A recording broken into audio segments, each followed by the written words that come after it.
And welcome to this edition of the Native News Update on this Monday, January 16th. I'm your host for today's program, Paul DeMain. Many of the stories right here can also be found at our website at IndianCountryNews.com, and here are some of the news stories for the day from the Associated Press and other Native news sources.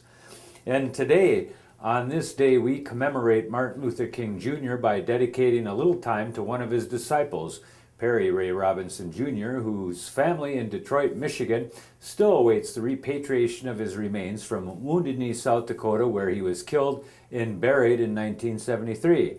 Those involved in Robinson's death include AIM leaders Dennis Banks, Clyde Belcourt, Carter Camp, David Mr. X Hill, and AIM spiritual leader Leonard Crodog. One of those persons would like to know what happened to her father is Tamara K. Robinson Camara at 313-585-9981, where she'd like to talk to you.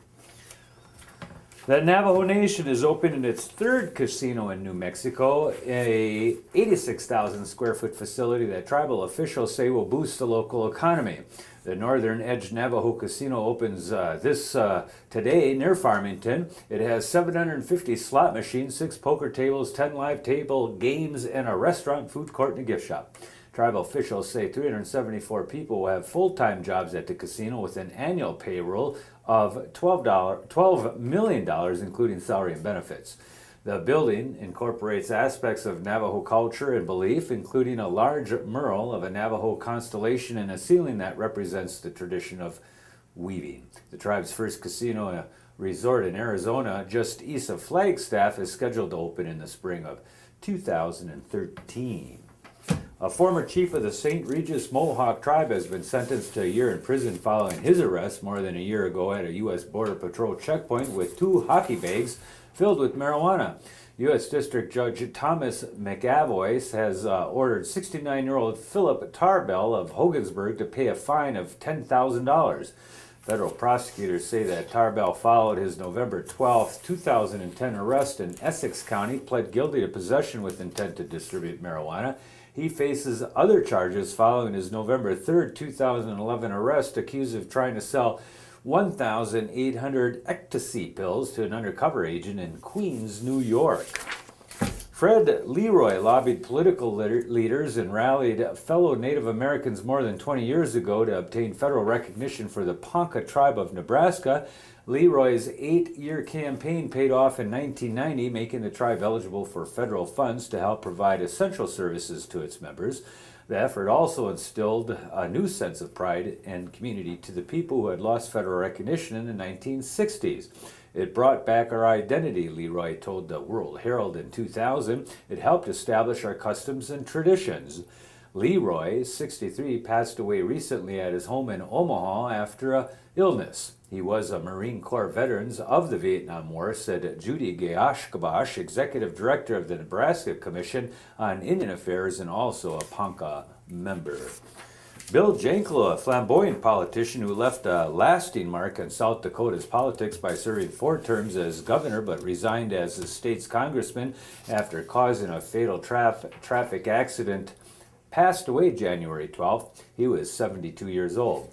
Janklow died of brain cancer after being moved to hospice care in Sioux Falls, South Dakota earlier in the week, his son Russ Janklow said. Bill Janklow, a Republican-dominated South Dakota government for more than a quarter of a century, inspiring both fierce supporters and criticism. Even his political opponents admitted that he got things done, though they decried his combative nature.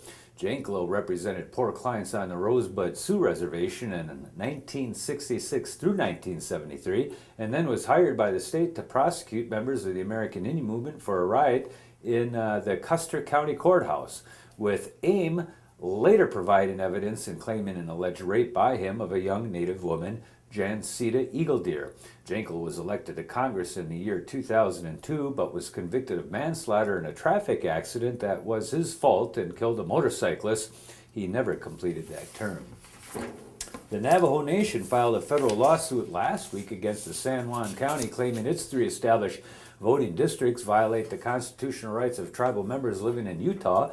The lawsuit filed in Salt Lake City's U.S. District Court asked a federal judge for an injunction that would force county commission district boundaries to be redrawn ahead of the November election. No hearings have been scheduled in the case. The Cheyenne River Tribe in South Dakota has settled a $1 million dispute with a rancher and will keep its herd of 600 buffalo. Clint Amiot in 2009 accused the tribal subsidiary of not paying him for 308 buffalo that were butchered and processed.